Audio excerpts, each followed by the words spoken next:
আসসালামু আলাইকুম everyone, welcome to my new video. সবার কী অবস্থা? আলহামদুলিল্লাহ আমরা ভালো আছি। তো আজকে আমরা ছাদে চলে আসছি আম ভর্তা খাওয়ার জন্য। তো এখানে সব কিছু রেডি করতেছি। তারপর আমরা সব কিছু নিয়ে আসছি আর কি, যে এটাতে মানে ভর্তাটা বানানোর জন্য তেঁতুল নিয়েছি, তারপর একটু গুঁড়া দুধ নিয়েছি, তারপরে মরিচের ফাঁকি নিয়েছি, অ্যান্ড আমরা শুকনো মরিচও নিয়েছি। আর এখানে লবণ, চিনি সব কিছু মোটামুটি নেওয়া হয়েছে। তো সব কিছু রাখার পরেই তো আমার খালাতো বোন দিছে, একদম পুরো সব কিছু ভসকাই দিছে আর কি। তো এখানে সব কিছু রেডি করতে করতে এখানে আমি একটু ফুলের ভিডিও করে নিচ্ছি। আর ছাদে এই ফুল গাছগুলো অনেক সুন্দর লাগতেছিল। করেছে তো এটাও আমার আপু করতেছে রেডি। তো আসলে কী বলবো, আপু অনেক অনেক ধন্যবাদ যে এত কিছু করে। আমাদেরকে এমনিতে কোনো কষ্ট করতেই দেয় না, সবসময় আপু সব কিছু রেডি করে বানানোর জন্য। তো এখানে আমগুলো আমরা ছুলে নিয়েছি সুন্দর করে, আপু ছুলে নিয়েছে। আর এখানে আপু সব কিছু রেডি করতেছে, সব মশলা দিয়ে এখানে একটু পানি দিয়ে এটা গুলাই নিতেছে আর কি, সুন্দর করে একদম মাখায় নিতেছে।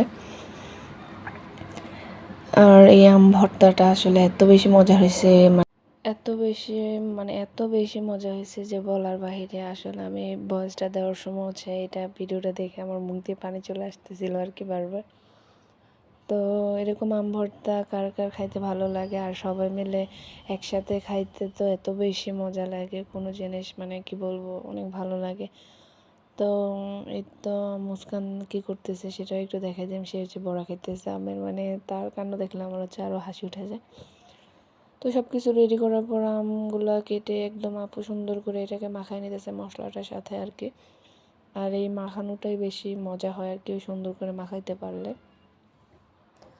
তো এখানে মাখানোর পরে আমরা সবাই খাওয়া শুরু করে দিয়েছি আর কি। সবাই হাতে নিয়ে একটু ছবি টবি উঠাইলো। তার ছবি উঠানোর পরে এখন সবাই খাওয়া শুরু করছে। আর কি বলবো, এত বেশি মজা হয়েছে যে সবাই কীভাবে যে কখন খেয়ে ফেলছে আমি বুঝতেই পারিনি।